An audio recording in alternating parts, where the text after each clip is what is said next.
لا حول ولا قوة إلا بالله أما بعد أعوذ بالله من الشيطان الرجيم يا أيها الذين آمنوا اتقوا الله حق تقاته ولا تموتن إلا وأنتم مسلمون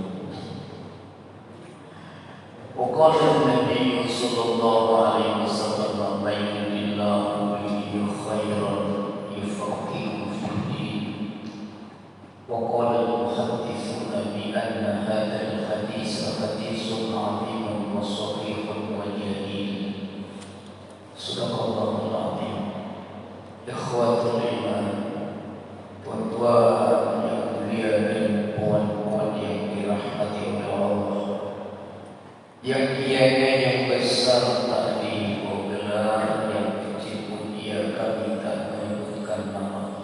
Mudah-mudahan di pagi hari ini ijtimai kita, duduknya kita maktubun indallahi tabaraka wa ta'ala dicatat di sisi Allah menjadi khazinatan, perbendaharaan simpanan, perbekalan kelak perjalanan kehidupan akhirat kita menuju surganya Allah Subhanahu wa taala. Melanjutkan dari 38 min fawaidi majlis tadarusul Qur'ani, yaitu daripada manfaat membuat majlis tadarus Al-Qur'an yang ketika ianya masuknya bulan Ramadan, melihat mengkaji dari beberapa keterangan dalam kitab-kitab sirah, kitab-kitab hadis, bagaimana 14 abad yang silam kita melihat melalui catatan ilmu dalam kitab-kitab sejarah ataupun kitab-kitab hadis, bagaimana Rasul yang mulia Sallallahu Alaihi Wasallam dan para sahabat begitu siddatul ihtimam, memiliki perhatian yang sangat luar biasa terhadap Al-Quran. Yakhrisuna hirsi, mereka begitu care, begitu peduli, begitu kuat penjagaan mereka terhadap bagaimana mereka membersamai Al-Quran, wabil khusus di dalam bulan Ramadan. Dan ini termasuk bagian al-isti'dad, persiapan-persiapan yang hendaknya kita sempurnakan, yang sebentar lagi, kurang berapa hari lagi insyaallah Allah sampaikan kita di bulan yang suci, bulan yang agung, yaitu bulan Ramadan. Yang berikutnya adalah daripada beberapa poin yang ianya hendaknya menjadi satu tujuan niat yang ditanamkan likulli mu'minin, setiap orang beriman, agar ia mendapatkan taksirus sawabi bitaksir niyatin solihatin, dengan sebab niat yang banyak, niat yang baik, niat yang soleh, maka Allah siapkan juga pahala-pahala yang berlimpah. Maka ketika seseorang ia duduk di majelis tadarus Al-Quran, apa yang ia hendaknya niatkan yang menjadi tujuan dan sekaligus menjadi faidah, manfaat dibuatnya majelis tadarus Al-Quran itu sendiri. Yang berikutnya yaitu tolabul barokataini. Pastikan di bulan Ramadan itu ada dua berkah, al-barokatanil azimatanil jalilatani. Ada dua keberkahan yang agung, Pak. Yang pertama barokatu Ramadana, keberkahan bulan Ramadan itu sendiri. Yang kedua barokatul Qur'ani, yaitu keberkahan Al-Quran.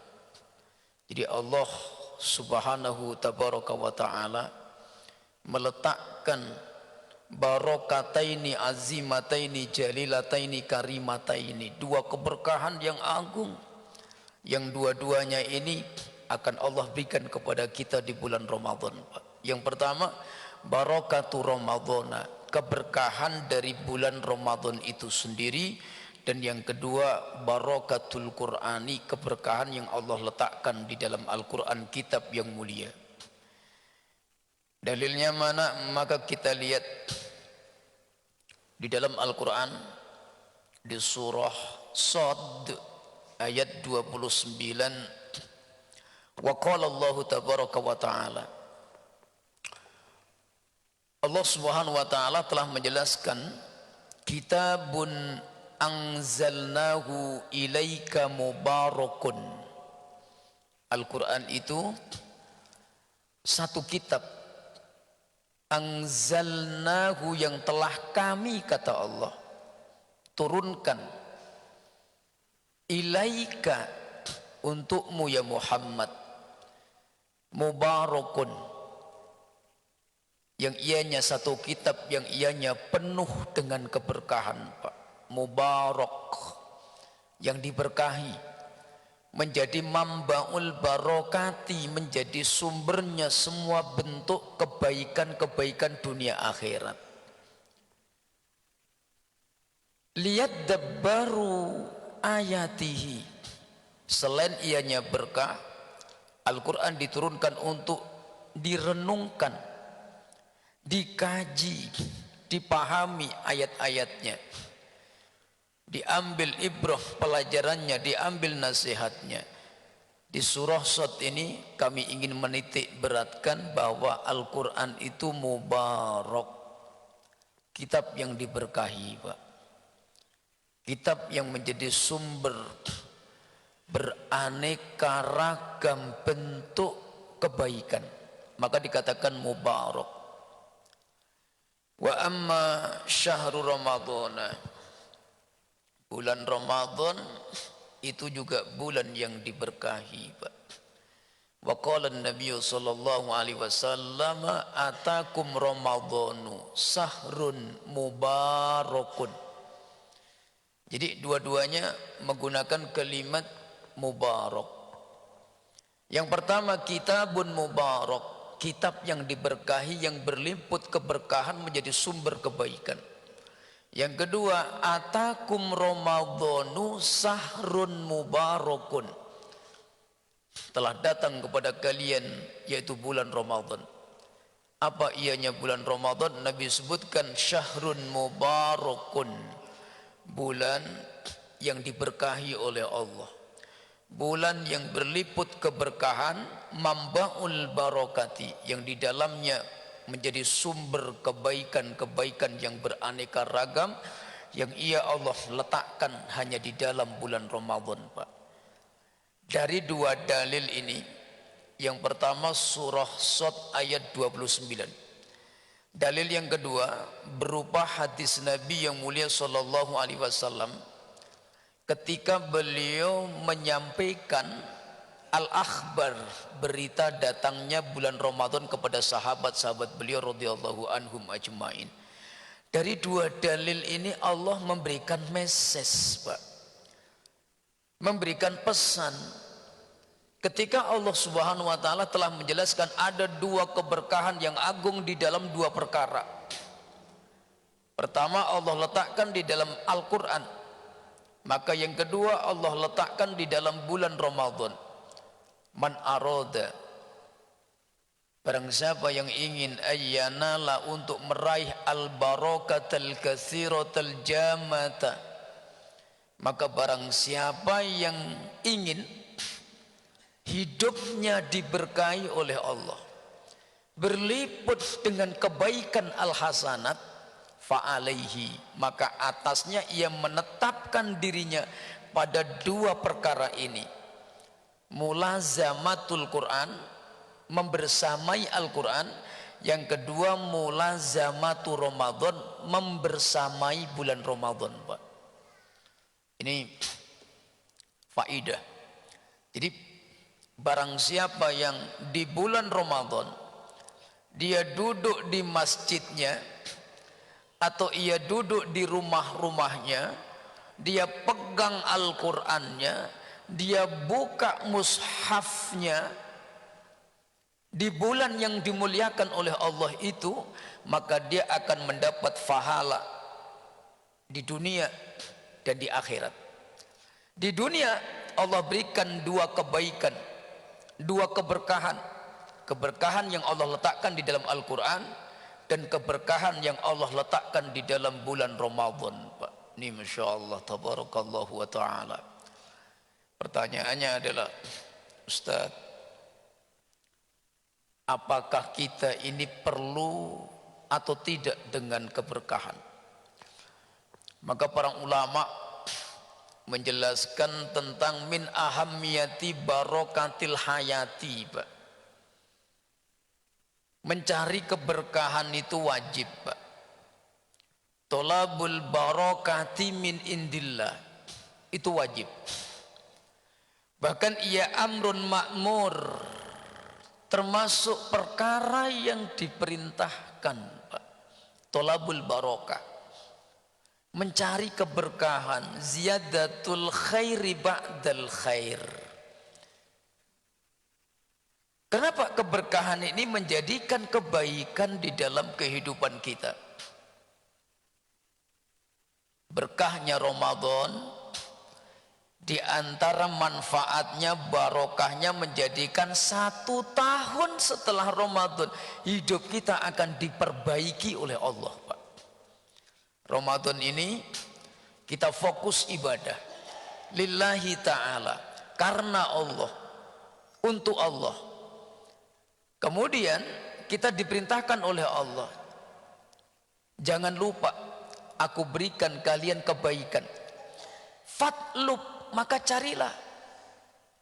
Di mana? Pertama yang Allah letakkan di dalam Al-Qur'an, yang kedua Allah letakkan di dalam bulan Ramadan. Artinya dua keberkahan ini matsmunatun, berkumpul, Pak. Kapan kita bisa meraihnya? Fa'aksir biqiraatil Qur'an. Perbanyak kita membaca Al-Qur'an. Di mana? Di dalam bulan Ramadan, Pak. Jadi barang siapa yang waktunya dihabiskan untuk membersamai Al-Qur'an di dalam ketika ia membersamai Ramadan, maka langsung dua keberkahan ini sekaligus Allah berikan kepadanya, Pak.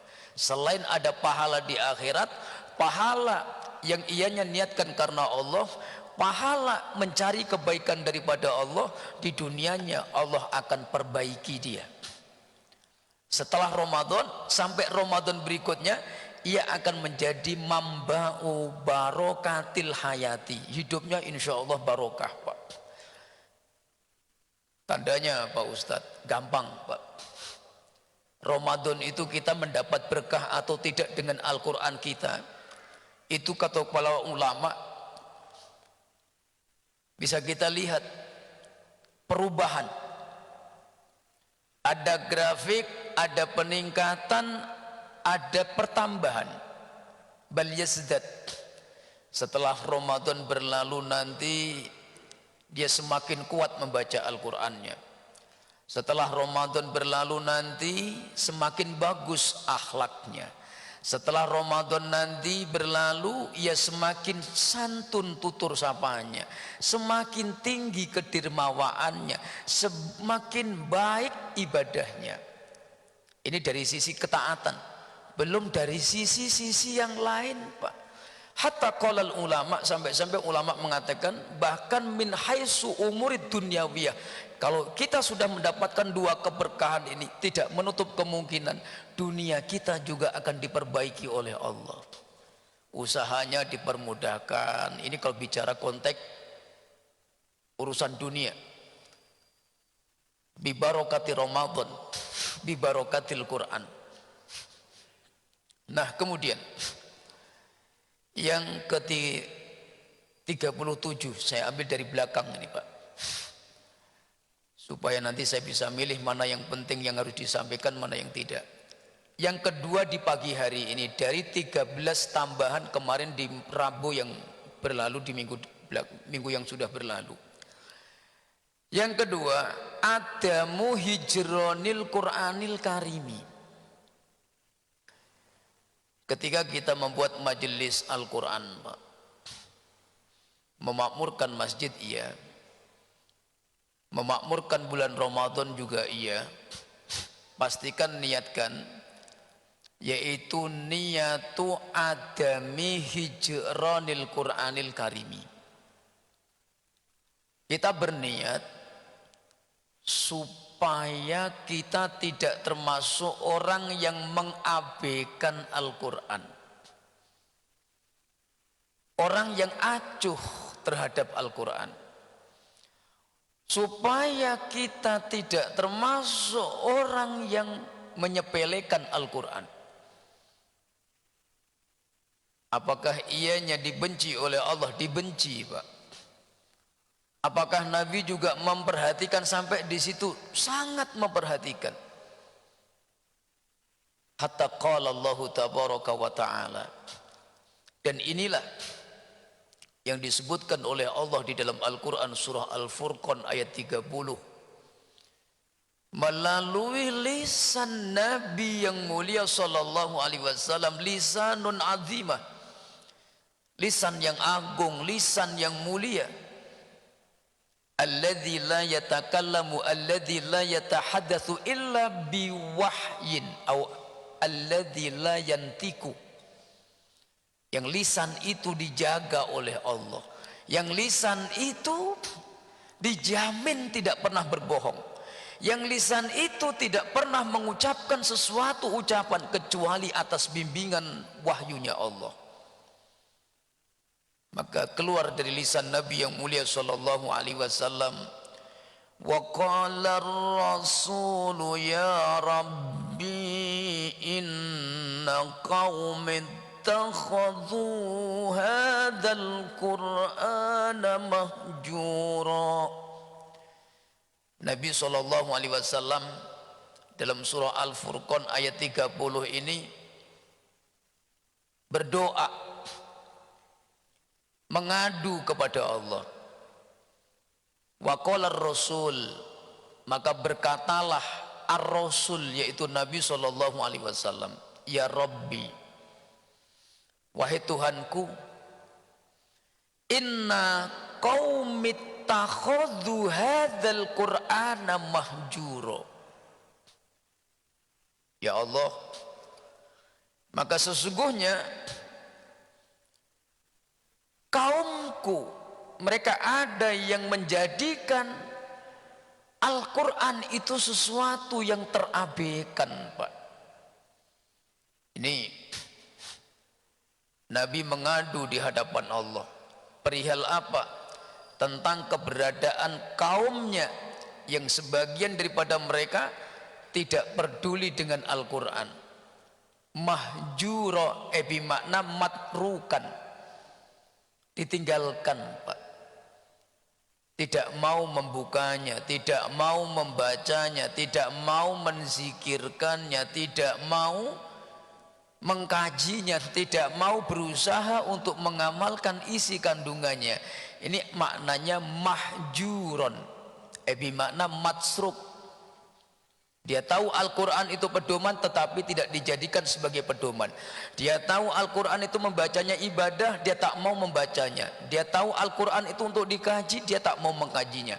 Maka ini yang disebut oleh Nabi, yang dikutip oleh Allah dalam surah Al-Furqan ayat 30, inna qaumi ittakhadhu hadzal qur'ana mahjura.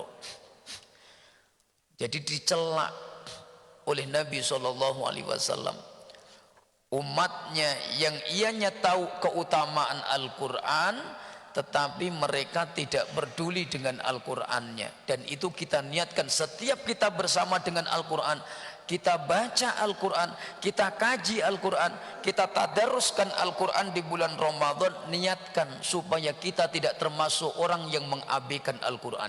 Itu ada pahalanya lagi, Pak. Pahala memperhatikan Al-Quran namanya, Pak. Sawabul ihtimami bil Qur'anil azimi namanya. Ulama menyebut itu pahalanya pahala memperhatikan Al-Quran, pahala menjadikan Al-Quran, mendudukkannya sebagaimana pertama kali tujuan diturunkannya oleh Allah Subhanahu wa ta'ala. Ini yang kedua di pagi hari ini.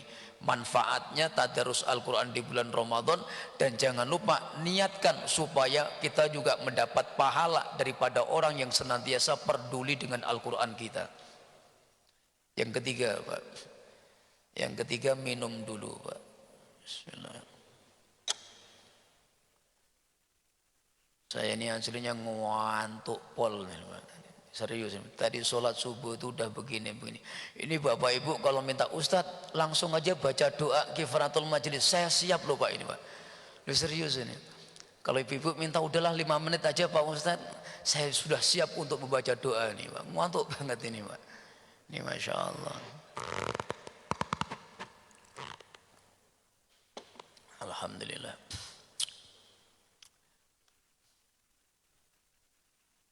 Yang ketiga,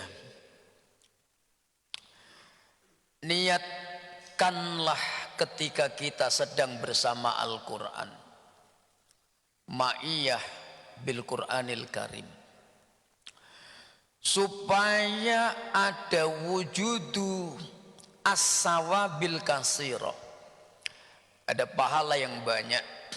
Maka fa'alaina, atas kita untuk memperbanyak niat yang diantaranya yanwi bihi at-tijarata allati la tuhlak. Niatkan Pak, ketika membaca Quran, tadarus Quran itu, niatkan, ya Allah saya sedang melakukan perniagaan, yang perniagaan itu yang nggak pernah mengalami kebangkrutan. At-tijarah la tuhlak. Kalau dalam Al-Quran itu surah Fatir Pak, di ayat 29, yaitu tijarotan lantaburo, perniagaan perdagangan yang nggak pernah bangkrut. Jadi dalam Islam itu kalau kita mau main bisnis Pak, itu berbisnis dengan Allah. Ibaratnya bahasa kasarnya begitulah. Artinya Allah Subhanahu wa ta'ala, karena memang kalimatnya perniagaan, Allah Subhanahu wa ta'ala memberikan tawaran kepada kita. Lu pada semuanya, lu pade kata orang Betawi, kalau mau bisnis nih sama gua gitu. Nah bisnis ini yang tak akan pernah mengalami kerugian. Apa itu? Mulazamatul Quran. Selalu istiqomah membersamai Al-Quran Pak. Ada beberapa amalan ibadah yang ianya termasuk tijarotan lantaburo, surah Fatir 29. A'udzu billahi minasy syaithanir rajim. Innal ladzina yatluna kitaballahi wa aqamus shalah. Sesungguhnya orang-orang, siapa mereka? Yatluna kitaballah, yang selalu membaca kitab Allah. Di ayat ini Allah menggunakan sigat fi'il mudhari, tala, yatlu. Kenapa pakai fi'il mudhari? Fi'il mudhari itu dalam redaksi susunan kalimat yang panjang, siakul kalamnya itu ada makna istimroriyah, kontinuitas, keberlangsungan, mukarrorotan, miroron, berulang-ulang. Alladzina au innal ladzina yatsluna kitaballah, dan orang-orang sesungguhnya mereka orang-orang yang selalu membaca kitab Allah. Yatsluna kitaballah wa aqamus sholata, menegakkan sholat mereka, wa anfaqu mimma razaqnahum, dan mereka menginfakkan daripada rizki yang telah kami berikan kepada mereka. sirra wa alaniyatan yarjuna tijaratan lan tabur. Rizki yang Allah berikan kepada mereka kemudian mereka infakkan, baik itu secara sirron, sembunyi-sembunyi, wa alaniyatan atau terang-terangan, yarjuna, dan mereka dalam ketika membaca Al-Quran, menegakkan sholat, bersedekah, mereka mengharapkan tijaratan lan tabur, mereka menghendaki satu perniagaan yang dijamin gak pernah mengalami kebangkrutan. Ayat ini dipahami oleh para ulama, kita ini boleh berbisnis dengan Allah, Pak. Maksudnya begini, kita buat, Allah beli. Bahasa mafhum ringannya begitu. Kenapa? Yarjuna tijaratan lan tabur. Tijarah itu perdagangan, Pak. Artinya ketika kita membaca Al-Quran, niatkan kita sedang menghendaki satu perniagaan yang paling agung yang dijamin oleh Allah, tidak ada kebangkrutan di dalamnya. Kalau pasang modal sekarang belum tentu, dua kemungkinan, bisa bangkrut, bisa untung, Pak. Tapi kalau kita pasangnya amal soleh di hadapan Allah, membaca Quran, melakukan amal soleh, menegakkan sholat, berinfak, maka insya Allah tidak akan ada kebangkrutan. Yarjuna tijaratan lan taburo. Jadi ini perniagaan, satu-satunya perniagaan yang tidak akan pernah mengalami kerugian, Pak. Yang keempat, ayyanwiya al-ittiba'a lin nabiyyi sallallahu alaihi wasallam fi mudarasatil qur'ani kama kana yaf'alu ma'a Jibril alaihi assalatu wassalam. Ketika kita membuat majelis tadarus Al-Qur'an, Pak, ada yang baca, ada yang mendengarkan, ada yang menyimak, niatkan ittiba wal iktida semata. Ya Allah, saya mendengarkan bacaan saudara saya ini, saling bergantian ini semata karena ingin mencontoh apa yang telah dilakukan oleh Nabi SAW dengan malaikat Jibril alaihi salam. Nabi membaca, malaikat Jibril menyimak, malaikat Jibril membaca gantian, Nabi ganti yang menyimak. Nah, tadarus itu begitu, Pak. Satu baca, yang lain menyimak, gantian juz 1 fulan, atau per makro, perukuk, satu baca satu nyimak. Nah, ini artinya apa yang dilakukan oleh malaikat Jibril dan Rasulullah itu merupakan sunnah. Maka ketika kita buat tadarus seperti itu, maka niatkan niatal iktidai wattibai bi sunnati Rasulillah sallallahu alaihi wasallam, Pak. Jadi majelis tadarus itu kalau diresmikan ini tadarus 10 orang, itu bukan 10 baca bareng-bareng, Pak. Tapi 10 itu dari 1 orang baca, 9 menyimak. Nanti 1 orang lagi membaca, gantian muter. Nah, itulah yang dicontohkan oleh Nabi bersama dengan malaikat Jibril. Kenapa? Setiap 1 hari sekali malaikat Jibril turun selama Ramadan dan menyimak bacaan Rasulullah, dan Rasul pun menyimak bacaan malaikat Jibril. Jadi ketika malaikat Jibril dan Rasul yang mulia kekasih kita sallallahu alaihi wasallam itu bukan dua-duanya baca bareng-bareng, bukan, tetapi gantian, saling menyimak. Makanya tadarusa ya tadarusu, bermakna ada keterkaitan dua belah pihak. Bahasa Arab itu begitu, Pak. Fi'il sulasi mujarrad itu kalau tambahannya alif, mazidnya bil alif, itu biasanya ada makna saling. Makna saling itu berarti saling berinteraksi. Contoh, ndoroba itu mukul, Pak. Ndoroba Zaidun kalban, Zaid memukul anjing. Tapi kalau sudah dibaca doroba, maknanya saling memukul. Kotala membunuh. Tapi kalau sudah ada alifnya, kotala saling membunuh. Jadi tadarosa, audarosa, tadarosa maknanya saling berinteraksi dengan Al-Qur'annya. Berarti kalau satu baca, yang lain menyimak. Satu baca, yang lain menyimak. Dan inilah tadarusnya Nabi SAW. Jadi bukan 10 byong. Nah, tapi kalau yasinan boleh. Karena untuk supaya semakin banyak adadul surahnya. Saya pernah ditanya, Ustadz, kenapa kalau yasinan itu bukan satu orang aja yang baca, tetapi semuanya baca? Apakah itu ada tuntunannya? Ada. Ulama mengatakan, kenapa membaca yasin dan tahlil itu yasinnya tidak satu orang aja, masing-masing pegang? Karena yang dituntut bukan tadarusnya, tetapi barokatu ada di surat yasinnya. Jadi kalau satu orang baca yasin, satu fadilah. Dua orang lagi baca yasin, dua fadilah. Tiga orang baca yasin, tiga fadilah. Kalau ada 40 orang baca yasin bersama-sama, ada 40 fadilah bacaan yasin yang dihadiahkan ke panyit. Itulah alasannya, Pak. Kenapa bukan dibaca satu orang, yang lainnya menyimak?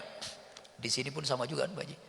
Kalau yasinan baca masing-masing kan, tapi kalau tadarus satu baca, yang lain nyimak. Ini sudah sunnah, Pak.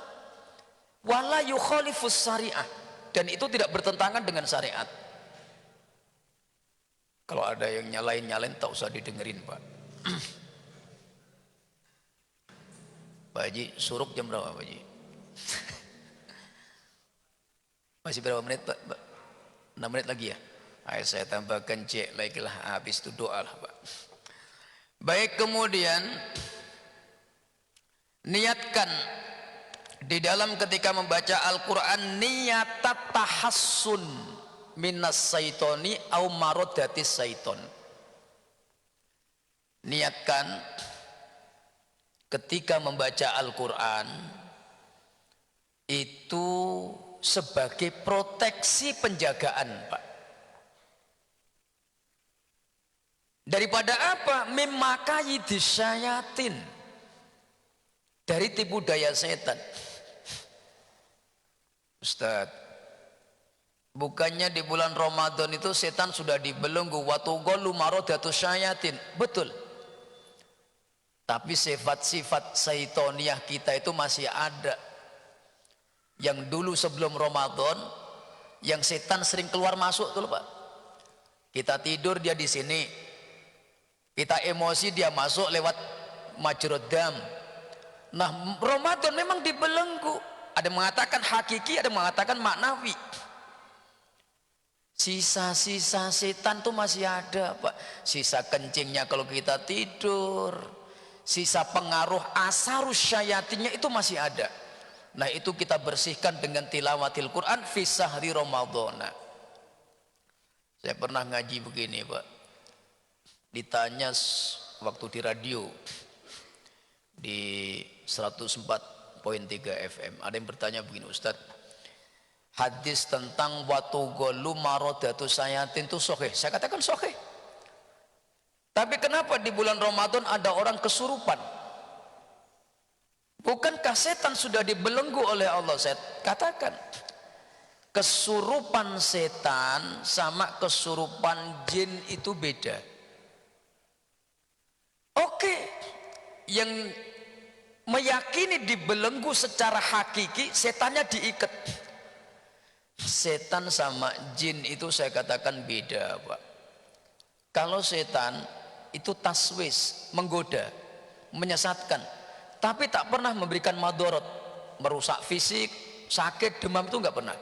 Tapi kalau jin itu bukan menggoda, jin itu memadoroti, Pak. Nah, bedanya apa? Orang kalau kesurupan jin itu ngaco, Pak. Ngomongnya, aku njaluk kembang boreh, minta bunga 7 macem-macem, itu kesurupan jin. Nah, pertanyaannya, Ustadz, kesurupan setan seperti apa? Kesurupan setan itu kalau ngamplengin orang nggak sadar diri, tuang, itu orang kesurupan setan, Pak, bukan jin. Wadah istri bulan Ramadan kok ngomel, itu kesurupan setan. Tapi kalau ada perempuan, aku minta bunga setaman, itu kesurupan jin. Bisa dibedakan, Pak. Jadi mana jin mana setan yang masuk, tinggal efeknya apa. Kalau dia hilang akal, itu jin. Kalau dia emosi, itu setan, Pak. Makanya kalau bulan Ramadan jangan marah, supaya apa? Enggak kesurupan setan. Begitu. Itu perbedaan orang yang kesurupan setan sama kesurupan jin. Makanya kalau kesurupan setan, Nabi menganjurkan bukan diruqyah, Pak, tetapi falyatawaddo, ambil air wudu, falyaqut, duduklah engkau. Kalau kau marah dikuasai oleh setan, duduk. Kalau duduk pun belum ini, wudu. Kalau wudu belum ini, baring. Kalau baring tidur, insya Allah nggak marah. Tapi kalau kesurupan setan, fa'alaihi birruqa, silahkan diruqyah, bacain ayat-ayat pengobatan. Kenapa? Yang masuk jin, jin yang digoda oleh setan juga loh, Pak. Nah begitu juga, memang setan itu luar biasa, Pak. Sumber malapetaka itu ya setan itu, Pak. Makanya bulan Ramadan ini Masya Allah dengan Al-Quran kita niatkan, mudah-mudahan ini Masya Allah tabarakallah, termasuk orang kesurupan setan itu, kalau bukan haknya tapi diambil, pejabat korupsi, itu bukan kesurupan jin, Pak, itu kesurupan setan. Lu serius ini, Pak. Udah punya istri tapi masih nongkrong di Sungai Panas, di patung kuda sana, itu kesurupan setan, itu bukan jin, Pak. Jadi serius ini. Yang spesial katanya, Pak, spesial itu telur dua. Nah ini bedanya kesurupan setan sama kesurupan jin. Baik, 4-5 item kami tambahkan dari beberapa keterangan yang pada Rabu yang lalu, dan mudah-mudahan kita semuanya diberikan oleh Allah. Dan ini pengajian Rabu terakhir di bulan sebelum Ramadan, dan kita lanjutkan nanti masuk Ramadan. Mudah-mudahan semuanya mendapat keberkahan Ramadan dan mendapat keberkahan Al-Quran. Baik, saya tidak buka sesi tanya jawab karena memang sudah ngantuk sekali dan waktu suruk pun sudah masuk. Mudah-mudahan semua diridhoi oleh Allah, dipanjangkan umur, mudah urusan dunia akhirat, dijaga oleh Allah dari semua keburukan dunia dan akhirat kita nanti kelak. Amin ya rabbal alamin. Hadanallahu wa iyyakum. Billahi taufik wal hidayah. Assalamualaikum warahmatullahi wabarakatuh.